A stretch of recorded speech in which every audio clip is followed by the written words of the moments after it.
A British businessman poisoned in a Chinese city. The alleged killer, the wife of a man who is eyeing one of the 9 seats at the highest level of political power, the Communist Party Politburo. Was this killing connected in any way to political events? And could it indeed impact on the election of a new generation of Chinese leaders? This is Inside Story.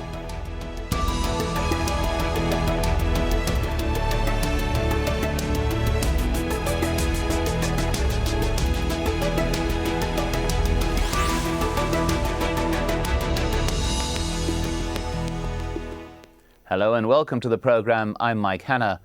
The murder charge against the wife of senior Communist Party leader Bo Xilai has shaken China's political establishment as it prepares to elect a new governing Politburo. Let's take a look at the sequence of events that led to what may well be one of the country's greatest political scandals. The story goes back to November 2011 with the death of British businessman Neil Howard in the southwestern city of Chongqing. The initial cause was said to be self-inflicted alcohol poisoning, but there were soon rumors about the possible involvement of his former business partner, Xilai, the wife of Bo Xilai, who was the region's governor at the time. In February, Chongqing Police Chief Wang Liong sought refuge at the US Embassy, following what appeared to be a fallout with the governor. And a month later, Bo Xilai was removed from his position as governor. At the same time, the United Kingdom asked China to open a new inquiry into Hayward's death, whose former close relationship with both Xilai and her husband was now publicly acknowledged. On the 10th of April, Bo Xilai's hope of rising to the Politburo was finally dashed when his Communist Party leadership was suspended, and it was announced that his wife was being investigated in Hayward's death.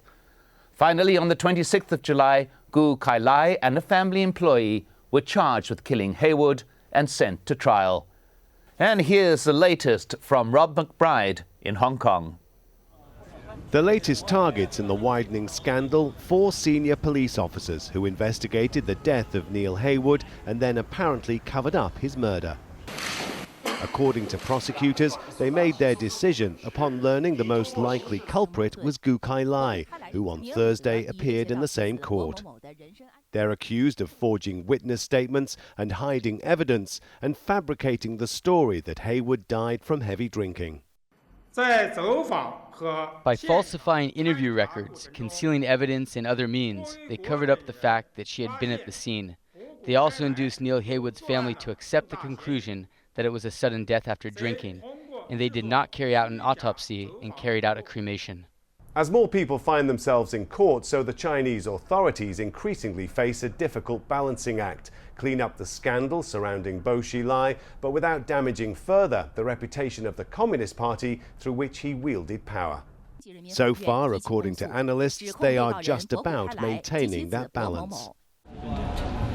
Outside the court, the same intensive security, authorities clearly jittery about keeping control of this roller coaster scandal. In Chongqing itself, Bo Xilai's power base, residents were learning of the fate of their former First Lady. But the same nerves were in evidence as police stopped our team from filming. But not before hearing the kind of resentment at the widening wealth gap which made Bo Xilai popular here. Bo Xilai has done many good things for the poor people like me. I am a migrant worker. He improved our living standard. Bo Xilai made great contribution to the people here. Now he is gone. I am not sure what will happen in the future. This is a deep-rooted problem of disparity that will pose a challenge for the Chinese leadership long after Bo has faded from the scene. Rob McBride for Inside Story, Hong Kong.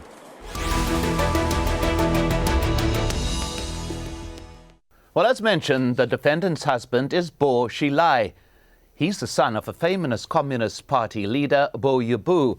He was the governor and Communist Party chief in Chongqing, one of the largest cities in the world with a population of almost 33 million. There he led a high-profile campaign against organized crime and was a strong advocate of Maoist political ideas.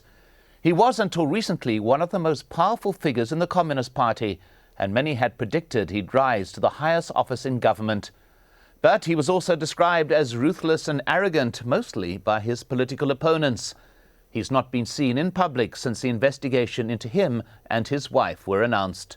So is this all an overreaction to a criminal homicide, or is it indeed part of a wider political conspiracy? To discuss these questions, we're joined by our guests. In Hong Kong, Joseph Cheng, Professor of Political Science at City University of Hong Kong. In Nottingham, Steve Tsang, Director of the China Policy Institute in the UK and Professor of Contemporary Chinese Studies at the University of Nottingham. And in Toronto, Gordon Chang. He is the author of The Coming Collapse of China and is a former lawyer. Welcome to you all. Let's begin with Joseph Cheng in Hong Kong.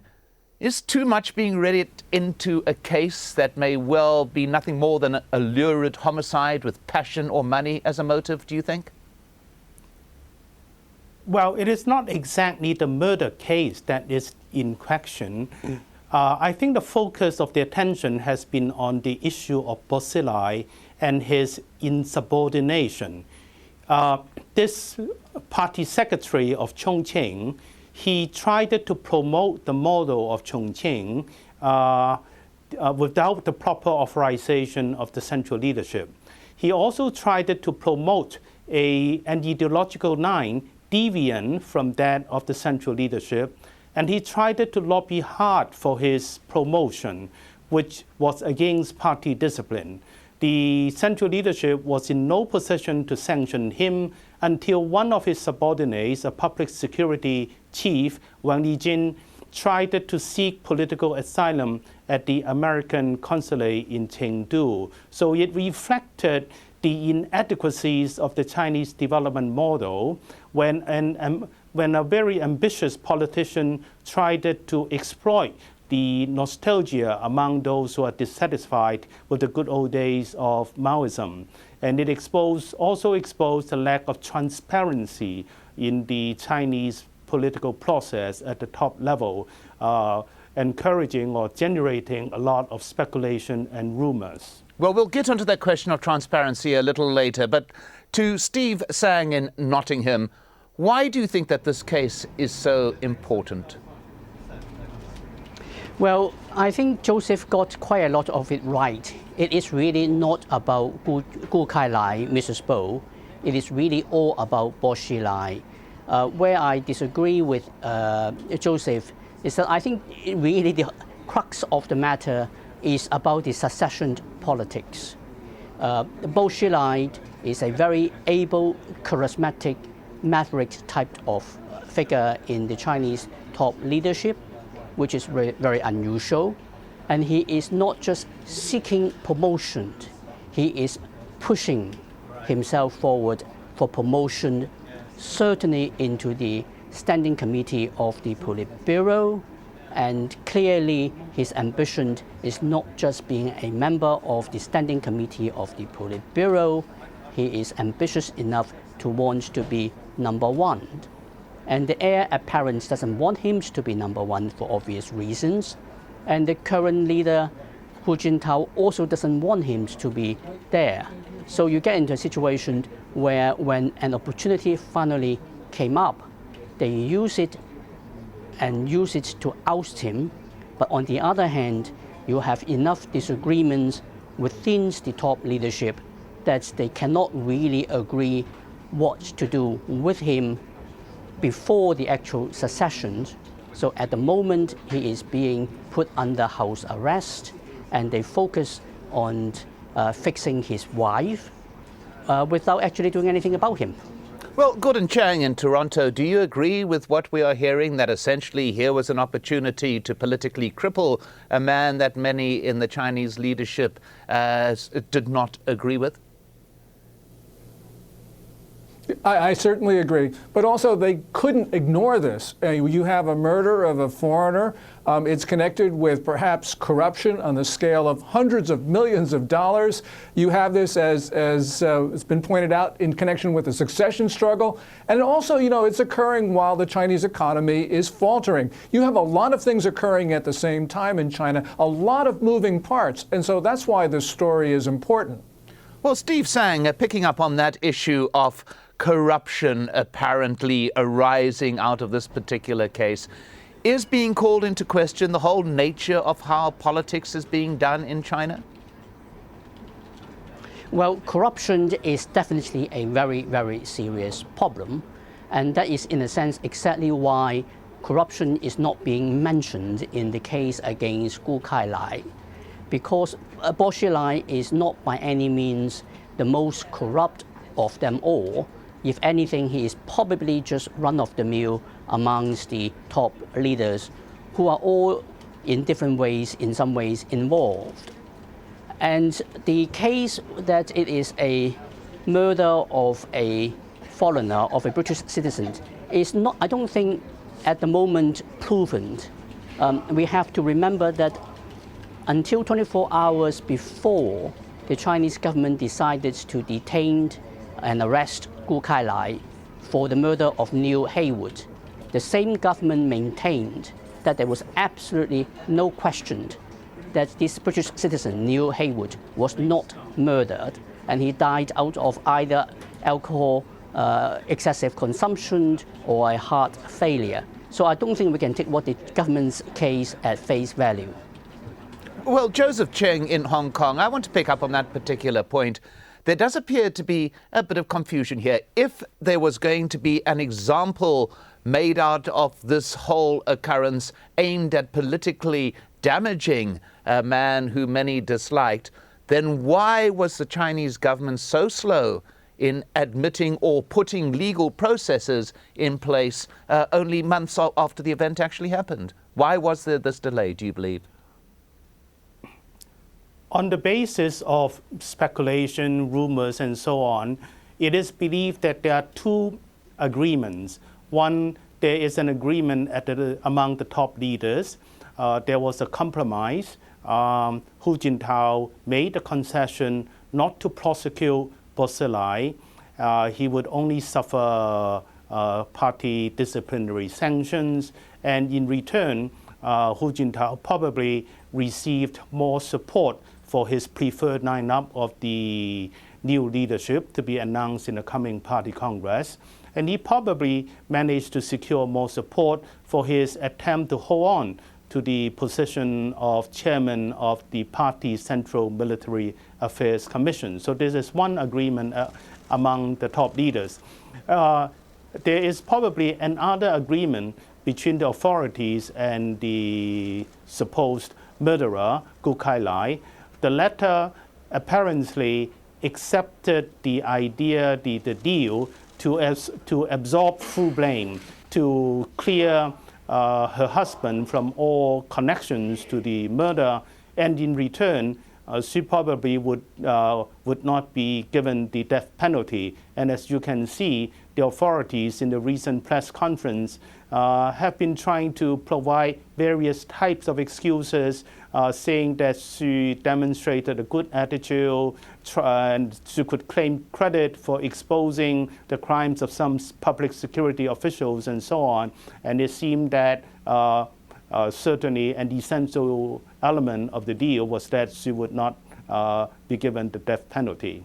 Well, Gordon Chang in Toronto, let's just take a look at another issue here that some observers have been commenting on. Bo Xilai was described by many as a very popular governor. However, his methods were viewed by many as contrary to an emerging democratic sensibility within China as a whole. And some were arguing he provided a different style of Chinese leadership from what some might hope for. What is your view of that, the personality of the man? Well, Bo Xilai was the most charismatic and certainly the most openly ambitious Chinese politician of his time, and he certainly ruffled feathers all over the Communist Party, but especially in Beijing. He exposed fault lines in the Politburo Standing Committee and among the various factions in China, and I think this is really a problem. Especially with his whole idea of singing red songs, trying to evoke the nostalgia of the Maoist period. by striking the triads in Chongqing and basically creating a very, very difficult situation. All of this just brought out so much of the dirty laundry of the party at a very sensitive time in the run-up to the 18th Party Congress, when the fourth generation leaders, led by Hu Jintao, are going to give way to the fifth generation, presumably under the command of Vice President Xi Jinping. So a lot is going on at this time, and any excuse is going to be used against a guy like Bo Xilai, who is so high profile. Well, Steve Sang in Nottingham, do you agree with that fact that here was a style of Communist Party leadership that many did not want to take root? Well, the style certainly is an issue, but I think there is a bit more than just the style. The difference in style also brings in certain substance. The Communist Party is not in any way moving China in the direction of democratization. And the way how the Chinese Communist Party looks at democratization is basically that if election results can be predicted beforehand and approved of by the party beforehand, is all right. Now, the problem with Bo Xilai's approach is that it is also less predictable from the party's perspective. It's perhaps more predictable from Bo Xilai's perspective. And that is something which the rest of the party leadership really do not like. From the party central's perspective, Bo Xilai is not a team player, and that is potentially very problematic. They are also aware that basically the political system in place in China hasn't really changed in a fundamental way from that which existed under Mao Zedong. So when you have a truly charismatic person who is getting very close to the very, very top of the leadership, and should he actually get the top position, then it would get into a very dangerous situation. And that's where the analogy with the so-called Cultural Revolution came into play. Joseph Cheng, I'd just like to get your opinion on that, those comments that we heard there about the rejection of the idea of an individual behavior as not being part of a political party team. Well, I think there are two types of people trying to ensure the position, the promotion to the standing committee of the politburo, that is the top leaders. There are people like Xi Jinping, Li Keqiang, Li Yuanqiao, Wang Qishan, who are already assured of their positions in the Politburo Standing Committee, in the Party Congress. So their approach is to lie low, not to do anything startling, and make no mistakes, and their promotion, their movement into the top positions will be ensured. That was exactly the root of Hu Jintao before his assumption of the party general secretaryship, and this is more or less the same path adopted by Xi Jinping, who is expected to succeed Hu Jintao. For people like Wang Yang and Bo Xilai, those who are not assured of the promotion, they have to work very hard, they have to lobby hard, they have to demonstrate their achievements and so on. Bo Xilai is party secretary of a fairly poor municipality which cannot claim to achieve economic progress comparable to the coastal provinces. So he very skillfully exploited the issue of law and order and the nostalgia for Maoism. And this, of course, contradicted the policy program and the ideological line of the central leadership, and therefore the central leadership obviously tried to find an opportunity to get rid of him. Well, Gordon Chang in Toronto, I want to bring up another issue here. You have, in the details of the case that have been made public or revealed, you have a situation where clearly there was a huge amount of money involved in various deals, and also involved the 24-year-old son of a privileged Chinese family, well-educated, given every benefit, sent to Oxford, sent to Harvard.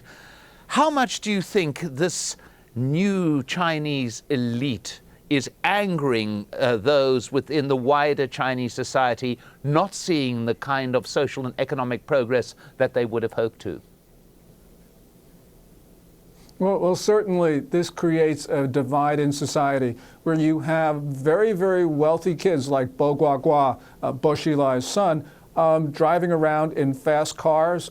We've had a number of incidents where there have been wealthy people, wealthy sons and daughters, who have said things that have angered people. This has gotten out on the social media, especially Weibo, which is the Twitter-like service in China, and has angered people.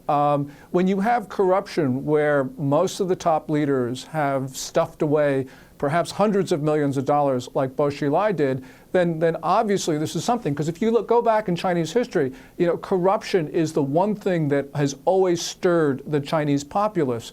And right now you have an extremely corrupt system. Perhaps China is more corrupt now than it's ever been. And so any sort of incident can just flare out, and it's going to be heard throughout China. The Chinese people, for the first time since the Tiananmen massacre of 23 years ago, are having national conversations. And if they have a national conversation about rich young kids spending lots of money and causing harm in society, that is very explosive for the Communist Party, a very dangerous situation. Well, Joseph Cheng in Hong Kong, your comment on that. What kind of public reaction has there been, and is there concern among the political leadership about this public reaction? Well, the Chinese authorities have carefully avoided the issue of corruption and money laundering in this murder trial, because obviously the amounts involved is huge and will cause a lot of resentment among Chinese people. They do not see this as a single case. They see this as a symptom of the widespread corruption among top cadres. And that is exactly why the court trial was very brief and there was no mention of corruption and money laundering. Actually, the amount quoted in various overseas Chinese media has been a sum of $6 billion, which is certainly huge and startling. And that is why the whole issue of corruption and money laundering has been avoided, because this is going to create a very damaging impact on the image of the party as well as among the top cadres. Steve Sang in Nottingham, do you think that these events are going in any way to lead to a self-view by Chinese leadership, an attempt to actually clean up what appears to be a somewhat dirty act at this particular time, given what we have seen in this particular case? The Chinese Communist Party is as committed and is as devoted to get rid of corruption as many smokers are who quit smoking every day. And the Communist Party has been doing it for over 20 years in terms of trying to keep corruption under control, and it's got worse and worse. So I don't think that is going to change very much as a result of this particular case. I would agree with my colleagues that many people in China are very angry about their social inequality and the privileges, but I don't think that is really going to lead to a real challenge against the authority at the moment. I think there's a breakdown in the sense of morality in China, and people don't really react quite so well just because it is wrong, and therefore we have to do the right thing. And we also need to remember that the Communist Party still has, in quotation marks, a monopoly of the truth. In this particular case, for example, we really have no idea even whether a murder had in fact taken place. Even less who in fact was behind it if there was a real murder. And we are only hearing a story from the Chinese Communist Party which is completely full of holes that really has no credibility to anyone with a critical mind. Yet, a lot of people in China are buying that story. So we can see the power of propaganda and control of the Communist Party is still quite effective. Well, the power of propaganda and control of the Communist Party is still effective. The last word in this discussion, but many, many questions remain. Thank you to our guests. In Hong Kong, Joseph Cheng; in Nottingham, Steve Sang; and in Toronto, Gordon Chang. Thank you to you all, and thank you for joining us on this edition of Inside Story. If you want to send us your feedback, email your thoughts to insidestory@aljazeera.net. Thanks again for watching. I'm Mike Hanna. Goodbye for now.